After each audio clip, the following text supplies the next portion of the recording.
Alien Earth is a great show and worth looking into, but it also brings many new items of business to the lore of the franchise. Let me explain. Hybrids. The synthetic hybrids are what holds the entire show together. Everything revolves around it. This huge trillion-dollar company takes in a bunch of deathly ill children and puts their consciousness into synthetic bodies. They only use the minds of children because their technology isn't advanced enough to use adults, because adults' minds are a lot less moldable, a lot less elastic.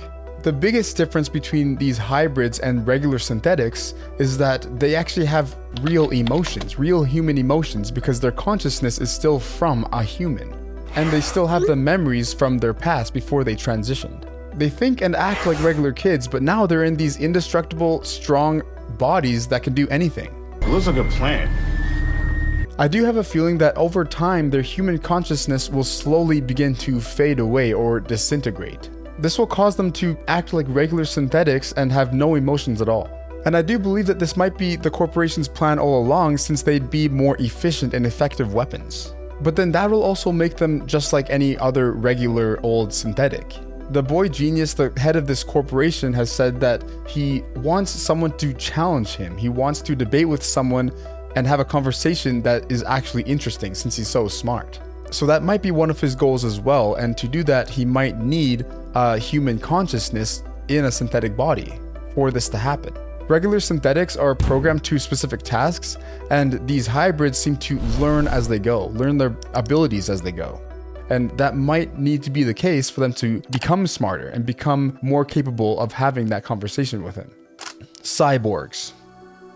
Alien Earth has finally introduced cyborgs to the franchise, and I'm surprised it took this long. A cyborg is often a pretty vague term that means that someone has both organic and mechanical components. It's especially vague in comparison to the synthetics, who are mostly machine, but they do have organic parts to them. This is the first time the term cyborg has been used in the Alien franchise, and the cyborg in the show is mostly human with one mechanic component, his arm. In this show, they are human who had both biological and artificial parts. As seen in the show, people who have gotten these bionic enhancements face criticism and backlash. The term cyborg is even used as an insult. The only cyborg we've seen in the show so far is Morrow. His arm is capable of deploying several enhancements, and so far we've seen a blowtorch and a blade coming out of his arm. The corporate era. In the Alien franchise, we've only ever known about one major corporation who's basically ruled the entire galaxy, which is Weyland-Yutani. But in the show, we're given 4 other companies that reside over different sections of Earth. The ones briefly mentioned are Threshold, Dynamic, and Lynch. Threshold influences the United Kingdom and the entirety of the European Union. Dynamic influences North America and the Moon, and Lynch influences Russia. The corporation that is the most important in this show is Prodigy Corp, which has an influence over Asia, South Africa, and Iceland. All of these companies are in a race to see who can save mankind the fastest, even if it comes to the cost of their morality. Weyland-Yutani is still the most galaxy-wide company, since they have an influence over North and South America, as well as Saturn and Mars. There's a few possibilities that I think might happen. One of them is that Weyland-Yutani is going to find a way to abolish all the other companies, leaving them the only one standing. Or it might just happen by dumb luck. Since this is the first time that we've seen Earth in the franchise, it wouldn't be too crazy to think that the Earth becomes overrun with xenomorphs and other alien creatures, leaving it uninhabitable and killing everyone. That would destroy every other company, since they don't have very big establishment in any other planet yet. That leaves Weyland-Yutani to be the kingpin corporation, the only one left standing, the only one that can produce resources for everyone. Species 64. This one is definitely one of my favorite creatures in the Alien franchise. Its name is Trypanohinka ocellus. Something like that.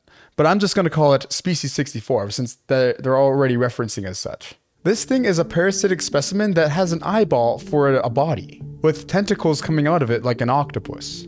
The eyeball has multiple irises so they can see in every direction, and the tentacles serve to climb into the ocular cavity of another living being. The only time we've seen this in the show so far is when the ship's cat, Rascal, is seen with this gigantic eye bulging out of its face. It looks absolutely disgusting, yet I want more of that.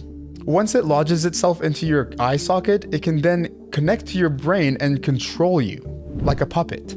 It can also change its eye color to match yours and combine all of its irises together to make one single iris. This specimen is probably one of the coolest ones I've seen in the franchise, mainly because it's so unique. Everything about it is completely different from any other alien that we've seen so far. It operates on a completely different scale. Another really cool alien species that we've seen in Alien Earth is this leech-like creature. And we know absolutely nothing about it except for the fact that it can attach to you and suck all of your blood out in a matter of seconds, leaving you with just a skin sack full of bones. Once it's done so, it rolls away looking like a beach ball that's covered in blood. Because I guess their digestive system isn't as fast as their sucking, but it still killed 2 guys in under a minute, so it's still pretty dangerous. Especially since it's so sneaky, you don't even see it coming, it's so stealthy. Well, this is everything new that the Alien Earth show has brought to us so far. Let me know in the comments if I missed anything I should have added, and give me a follow for more videos. I've shot my thoughts, and if you want to see a theory of mine on the Fantastic Four, then click right up here, and I'll see you on the next one.